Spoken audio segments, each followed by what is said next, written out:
Assalamualaikum warahmatullahi wabarakatuh.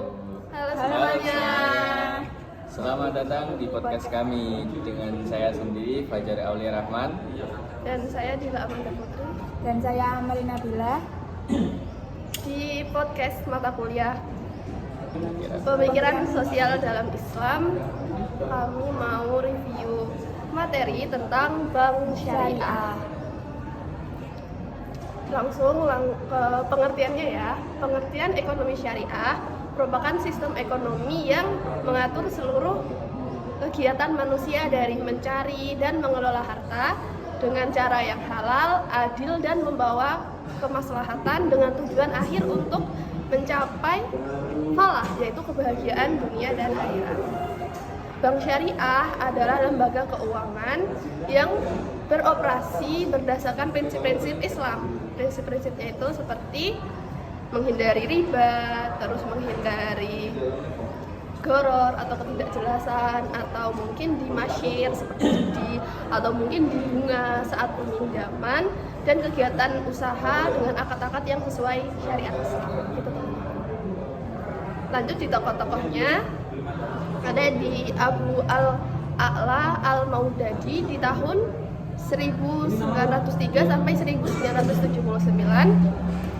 Tokoh ini berasal dari Pakistan yang pertama kali menurunkan sistem ekonomi Islam secara utuh.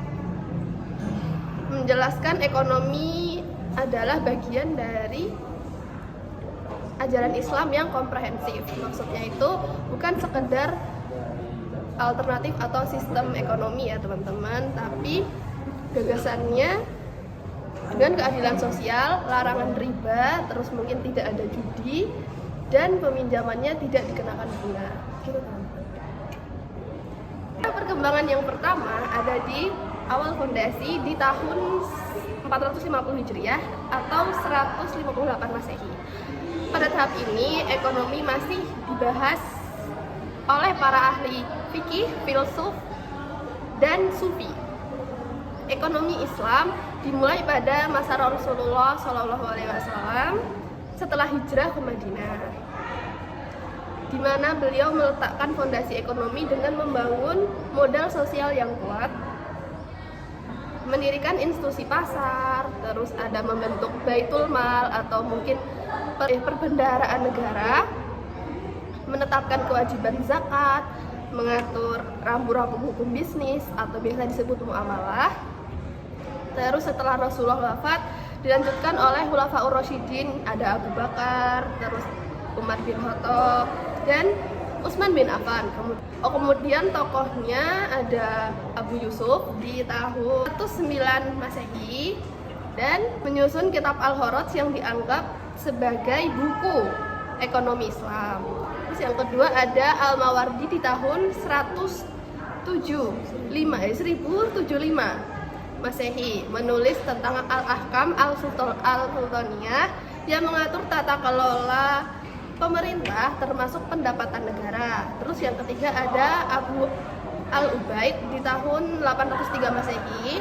Beliau adalah yang menulis Al-Amwal atau harta yang menjelaskan aspek-aspek mikro dan makro tentang harta dan pajak. Yang kedua, teman-teman, ada masa perkembangan, yaitu pada tahun 1058 Masehi sampai 1446 Masehi. Ini adalah masa keemasan, di mana perkembangan pemikiran ekonomi Islam ditandai oleh lahirnya berbagai karya ilmiah dan teori ekonomi yang mendalam. Tokohnya itu seperti Al-Raghib, Al-Syafi'i, dan Al-Ghazali, menekankan pentingnya etika, keseimbangan, religiusitas. Tokohnya seperti Al-Raghib, Al-Asfahani, dan Al-Ghazali menekankan pentingnya etika, keseimbangan, dan religiositas dalam aktivitas ekonomi. Pertama, membahas pembagian kebutuhan manusia menjadi daruriyah hajiyah dan tahsiniyah sesuai maqasid syariah. Ja'far al-Damasyi dalam Al-Isyirah fi Mahasin al-Tijarah membahas perdagangan faktor pembentuk harga dari biaya produksi, tenaga kerja, dan permintaan, serta menegaskan pentingnya kejujuran dalam bisnis. Kemudian ada Ibnu Khaldun dalam Muqaddimahnya memperkenalkan analisis ekonomi berbasis sejarah, menjelaskan hubungan antara pajak, produksi, kemakmuran, serta konsep spesialisasi kerja dan perdagangan internasional. Pemikiran ini kemudian dilanjutkan oleh Al-Makrizi yang menganalisis penyebab inflasi akibat peredaran uang, tembaga, dan pajak tinggi. Fase ini menjadi puncak kejayaan intelektual ekonomi Islam dengan kajian ekonomi yang bersifat rasional, sistematis, dan komprehensif. Ketiga, ada masa stagnasi. Masa ini tuh dikenal sebagai kreativitas ilmiah di bidang ekonomi. Menurunnya karena para ulama lebih banyak mengutip pendapat ulama sebelumnya dan mengeluarkan fatwa berdasarkan mazhab tanpa mengembangkan teori baru. Meskipun demikian, di akhir periode ini muncul dua tokoh penting, yaitu Syekh Waliyah dan Muhammad Iqbal, yang menjadi jembatan menuju kebangkitan pemikiran ekonomi Islam. Syekh Waliyah melalui karyanya Hujjatullah Al-Balighah menjelaskan bahwa kesejahteraan manusia bergantung pada kerjasama sosial dalam perdagangan, kontrak, dan bagi hasil, serta menolak praktik riba dan judi yang menzalimi pihak lain. Ia juga menyoroti penyebab kemunduran ekonomi India, yaitu pengeluaran negara yang tidak produktif dan pajak tinggi terhadap rakyat kecil. Sementara itu, Muhammad Iqbal mengkritik dominasi kapitalisme dan sosialisme, serta menyerukan agar keadilan sosial dan zakat dijadikan pilar utama dalam ekonomi Islam ini. Kemudian, periode ini menandai awal kesadaran untuk kembali kepada nilai-nilai syariah dalam menghadapi pengaruh barat. Yang terakhir ada masa kebangkitan. Ini dimulai pada tahun 1932 Masehi sampai sekarang. Setelah banyak sekali warga negara muslim merdeka, para cendekiawan mulai mencari sistem ekonomi yang sesuai dengan nilai-nilai Islam di tengah dominasi kapitalisme dan komunisme. Periode 1930-an sampai 60-an disebut sebagai masa take off, ketika mulai banyak sekali karya ilmiah yang membahas tentang lembaga keuangan modern seperti perbankan, asuransi, pasar modal, dan sistem perpajakan dalam perspektif Islam. Pada dekade 1960 sampai 70-an, pemikiran ekonomi Islam berkembang pesat, ditandai dengan konferensi ekonomi Islam internasional pertama, yaitu di Makkah tahun 1976, yang menjadi tonggak penting lahirnya ekonomi Islam modern. Tokoh-tokoh penting di masa ini antara lain Abu Alam Al-Maududi yang menulis berbagai buku untuk menjelaskan prinsip ekonomi Islam. Kedua, ada Umar Chapro yang mengembangkan teori sistem moneter untuk membangun Islam berbasis muqasid syariah. Bakir Asadir, penulis Istiqomah atau ekonomi kita yang membedakan ekonomi Islam dari kapitalisme dan sosialisme, serta Najutullah Siddiqi yang berkontribusi pada pengembangan teori keuangan dan kebijakan publik Islam. Kini ekonomi Islam berkembang pesat dalam praktik, melahirkan lembaga keuangan syariah, sistem zakat, wakaf, dan keuangan mikro. Meski secara teoritis masih menghadapi tantangan untuk diterapkan secara menyeluruh agar sejajar dengan ekonomi Islam konvensional. Kemudian ada sejarah bank syariah di Indonesia, teman-teman. Sejarah ini tuh bermula dari keinginan umat Islam memiliki lembaga keuangan yang beroperasi tanpa riba.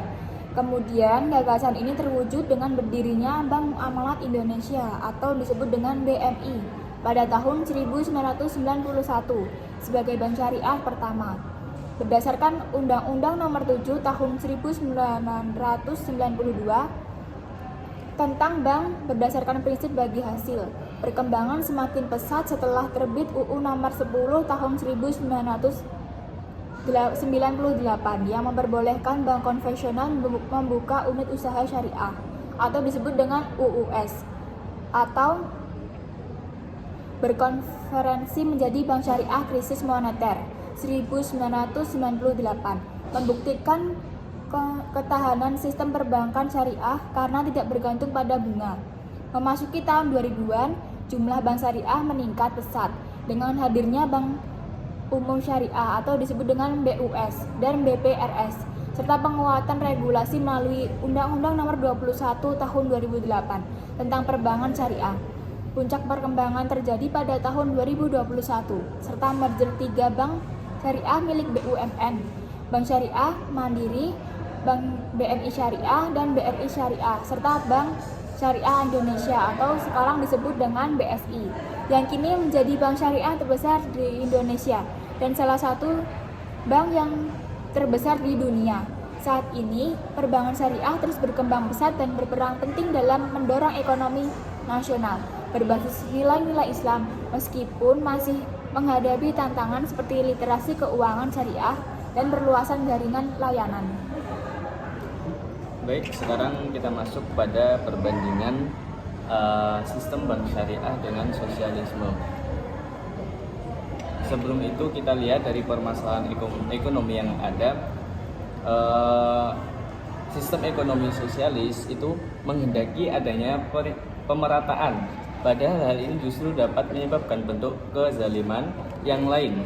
Hal tersebut tidak memberikan operasi atau dorongan kepada seseorang untuk bekerja lebih ekstra dibanding yang lain. Keadilan dalam Islam bukan berarti harus merata. Lalu jika kita lihat dalam permasalahan ekonomi yang ada di Islam, permasalahan ekonomi dalam Islam bukanlah pada jumlah kekayaan, melainkan kepada pertanggungjawaban atas sumber kekayaan tersebut yang didapatkan dan kemana harta tersebut dibelanjakan. Lalu dilihat dari kepemilikan sumber daya, sistem ekonomi sosialis itu mendorong penguasaan sumber daya oleh masyarakat, komunitas, dalam artian ini adalah negara dalam pengertian yang lebih luas, berhak atas penguasaan dan pengelolaan sumber daya. Kepemilikan dan swasta atau individu menghasilkan kesenjangan ekonomi. Hal ini karena para kapitalis hanya mengejar kepentingannya masing-masing tanpa memikirkan kepentingan masyarakat secara luas.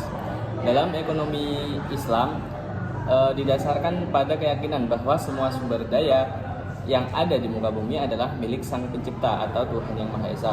Manusia diberikan kepercayaan untuk mengelola sumber daya tersebut. Oleh karenanya, kepemilikan manusia harus mengikuti aturan Allah Subhanahu wa taala sebagai pemilik sejati dari harta tersebut. Lalu ada contoh-contoh dari jenis-jenis bank, yaitu ada yang pertama, Bank Muamalat Indonesia atau disingkat BMI. Ini adalah bank syariah pertama di Indonesia yang berdiri sejak tahun 1991 yang menjalankan prinsip bagi hasil dan pembiayaan yang halal. Yang kedua ada Bank Syariah Indonesia atau BSI. Hasil penggabungan Bank Syariah Mandiri, BNI Syariah, BRI Syariah pada tahun 2021. BSI menjadi bank syariah terbesar saat ini yang ada di Indonesia. Yang ketiga itu ada mudharabah atau kerjasama antara pemilik modal dan pengelola usaha. Dalam kurung ini adalah tabungan berjangka syariah. Nah, ini tadi review materi terkait bank syariah. Semoga bermanfaat ya teman-teman. Sekian dari kelompok kami. Terima kasih sudah menonton. See you podcast selanjutnya. Wassalamualaikum warahmatullahi wabarakatuh.